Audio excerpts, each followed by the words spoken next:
Happy Easter. It's Easter Sunday. Today I'm going to show you what's been going on with the cardboard box challenge, what it looks like halfway through the challenge. And something has multiplied, and it's not what you think. All right, let me pull back and show you the whole box. There it is. So I did not sprinkle very well. They're kind of clumped up, but that's okay. There's that one potato, my favorite little guy. Once the radishes are all pulled out of here, I will have to heap more dirt on top of it because potatoes grow up their stem. This one's not looking so hot. Oh, that's about 2 weeks growth, but my garden is multiplying. Check this out. A lot of little seedlings that I need somewhere to put, and I can't necessarily put them in ground. I can put them in my raised beds, but my raised beds aren't all ready. So I'm gonna go ahead and put a few of them in these boxes and just see how they do. I have these winter sown sweet Spanish onions that I have done nothing with. So some of these will go in a box. When I brought these seedlings out here, I knew which was which in both of these trays.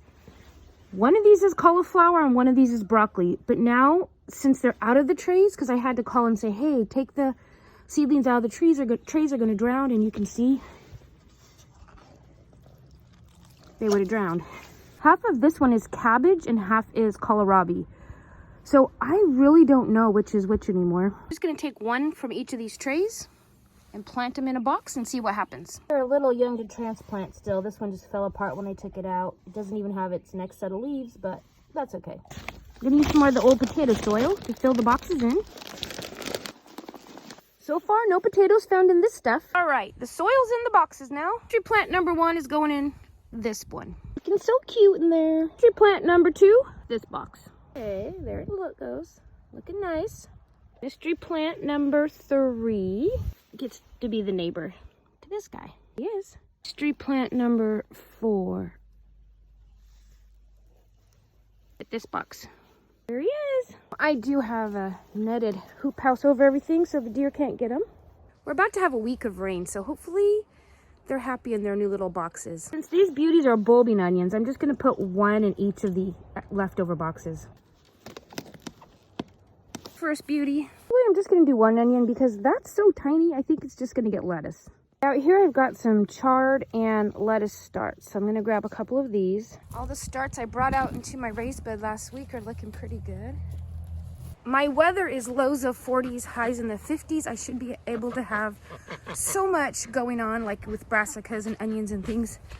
But our ground is so wet still that the only place I can do is raised beds. Most of my garden area is not raised beds. One more area that large in another field, so I just have a little bit of raised bed area. So the cardboard box has kind of been fun.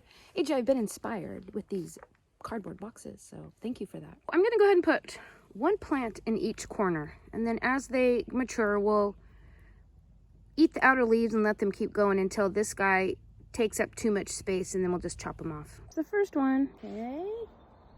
All right, that's all the new babies. The biggest issue I'm gonna have is slug pressure. I'm gonna have to move all these boxes and weed eat really down close, transplant some strawberry plants into some sort of bed, and then put a bunch of eggshells and seaweed out here because otherwise I could wake up in the morning and all of these little babies would be gone because the slugs. The chickens and ducks are put away now, so the slugs are no longer having predators like they did. Anyways, I will see you all on the 30th. Hopefully I'll get it posted on the 30th. Life is busy, you know, but I'll try my best.